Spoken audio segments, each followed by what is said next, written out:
Magandang umaga po sa inyo. Andito na naman tayo sa kusina. Bale, naglilinis ako ng kasi magluluto ako ng pananghalian. Late na kasi, alas 11:15 na. Tapos, nagmamadali ako kasi gagawa ako ngayon ng biko. May mga pa-order. Naisipan ko magluto ng biko. Parang natatakam ako sa biko. Para mabawi ko yung gastos, nagpa-order ako. Kasi 1 kilo yung lulutuin ko. Diba ang dami kasi nun, hindi naman namin mauubos. Para mabawi yung gastos, ang gagawin ko, nagpa-order ako ng biko. 50 yung isang tab. Bumili na rin ako ng tab. Magluluto na naman ako ng kakanin, ibibinta ko. Kasi dagdag kita din yun, diba? Kumita ka ng 200, okay na yan, diba? May merienda ka na, may ano ka pa? May merienda ka na, kumita ka pa. Tingnan natin kung ilang kilo yung magagawa ko mamaya. Depende kasi yan sa mga pa-order ko. Pero sigurado na magbibiko na ako kasi nakabili na ako ng asukal at saka nyug. Bumili na ako ng nyug at saka asukal. Nagmamadali na ako magluto kasi alas 12 ng tanghali. Pag alas 12, umaakyat na yung anak ko tapos hindi pa ako nakakapagluto. Siguro i-chat ko siya na maya-maya na umakyat. Pag alas 12 na hindi pa ito luto, i-chat ko na lang siya na maya-maya na. Alas 11 na di pa yung nag-almusal. Kasi andito pa rin yung pandesal eh.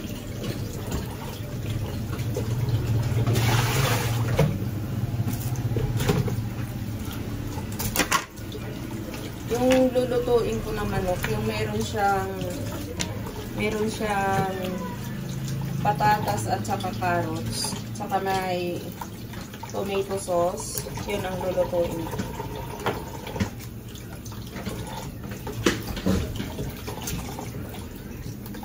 Igigisa ko na ito para mabilis. Tanggalin natin yung tubig na galing sa manok. Ito yung aking lulutuin manok. Pinalabas ko lang yung tubig niya. Hindi ko pa yan nagigisa. Ito na. Inisa ko na.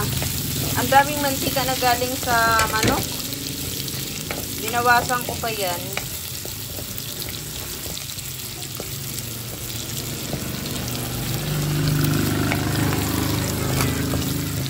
Lalagay na ako ng tubig dito.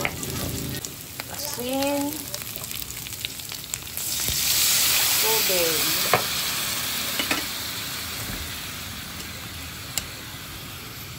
Ilagay na natin ating tomato sauce.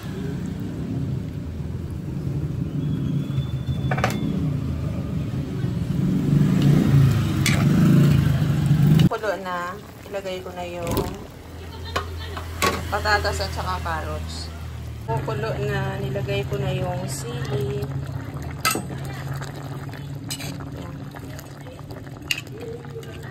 Ito yung ulam namin hanggang mamayang gabi na to kasi mukhang marami. Tapos mamaya pagkababa ako, mag-umpisa na ako magluto ng biko. Doon ako sa baba magluto ng biko. Lagyan na pala natin ng paminta. Luto na to. Ayan. Tingnan yung manok. Nadurog na. Malapot na kasi yung ating patatas. Medyo matigas pa. Ang manok luto na pero yung patatas matigas pa.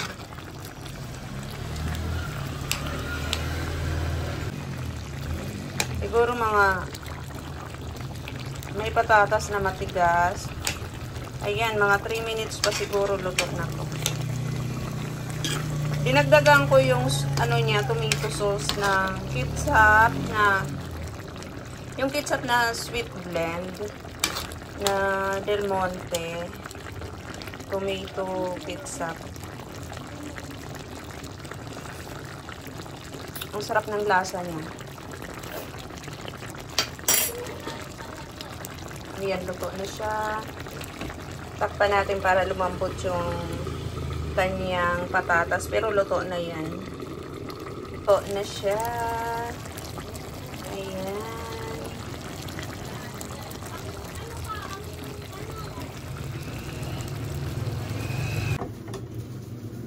Tapos na ako magluto. Alas 12 ng tanghali. Tapos naghuhugas na ako para pagbaba ako pag-akyat ni Rhea. Ang huhugasan na lang niya yung kinainan nilang dalawa ng kapatid niya. Siya nga pala wala nang pasok si Rhea kasi kagagraduate lang niya. Magtitik siya ng NMAT, yung para makapag-aral siya ng medicine. Tapos October pa naman yun. Pero kailangan na niya magpa-register. Tapos magre-review siya para sa board exam. Tapos next year mag-aaral na siya ng medicine, kaya tulungan niyo po kami para sa dasal na mag-normal yung dugo ni Rhea. Walang problema. Kasi marami pa siyang pangarap sa buhay. Yun po yung hinihiling ko. Maraming salamat sa lahat po ng mga nag-comment doon sa video ko, sa mga nakaka-inspired na comment. Maraming salamat sa inyo.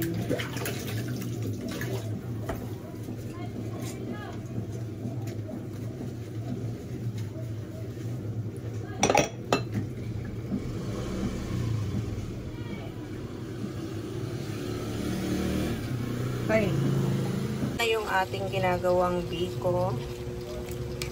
Pakuluin ko lang yung gata ng niyog.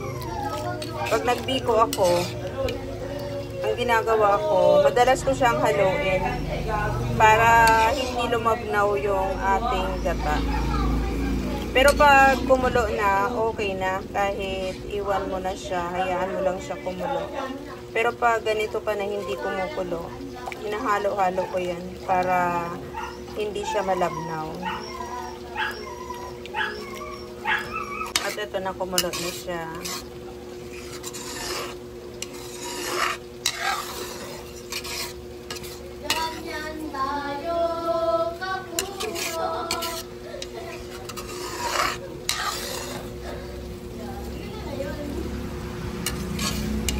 Ito pwede na natin to. Hayaan na lang siya na kumulo.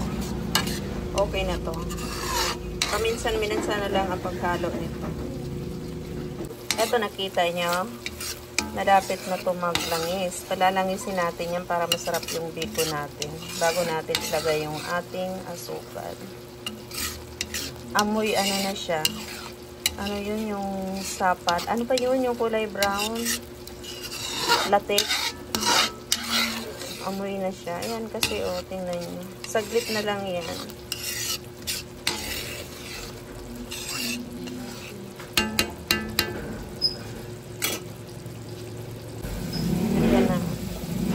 Ito, kailangan ito madalas na haluin kasi pag hindi na natin to panay-panay halo, masusunog yung latik nito.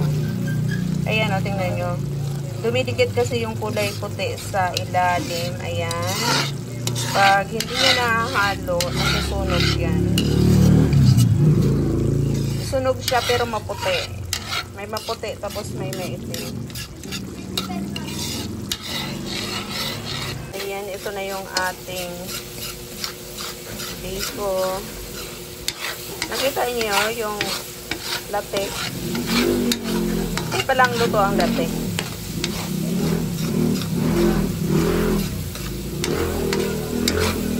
Maya-maya yung kulay brown na yan. Tatanggalin na natin yung latex.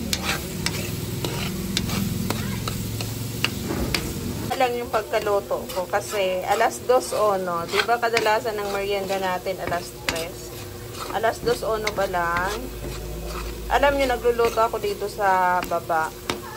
Ito dati yung pwesto namin sa pagluto sa baba. Tapos maganda dito kasi nababantayan ko yung tindahan. Ayan lang yung tindahan. Oops, di ba? Tapos upo ka dyan. Nandyan yung shop sa ano.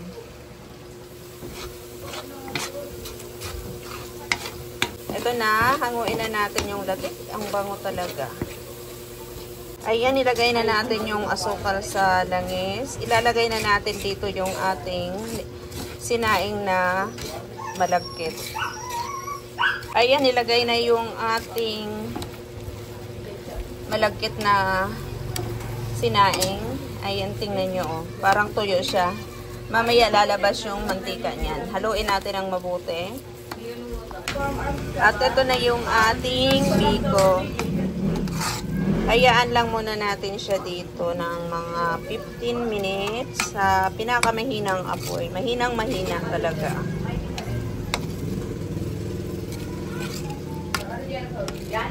Tapos, doon na tayo maglalagay ng latik sa may tab. Ayan, nakita niya.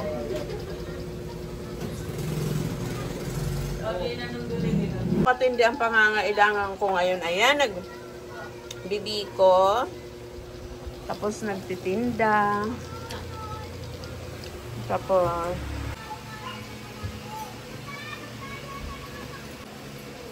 Tapos nagbabantay ng shop. Malabo. Ayan, nagbabantay ng shop. Bro, let me in. Let me in, bro. Ganito kalaki yung nilalagyan ko niyan. Oh. Ayan. Ganun siya kanipis. Ayan ang 50, pero hindi siya puno dyan. Ayan, okay na yan. Ilalagay na natin yan sa tab kasi pag mamaya pa natin yan ilalagay, titigas na siya. Kaya, kailangan mainit pa lang ilagay na natin sa tab yan. Papatayin ko na yung apoy. Yan na yung ating biko. 5 lang yung aking bininta kasi magme-merienda din sila. Ha? Yan, maglalagay na tayo ng latik niyan.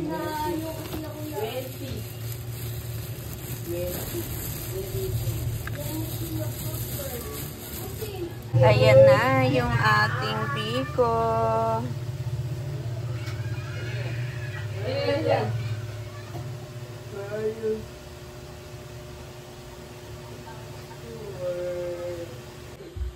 Andito na yung ating biko.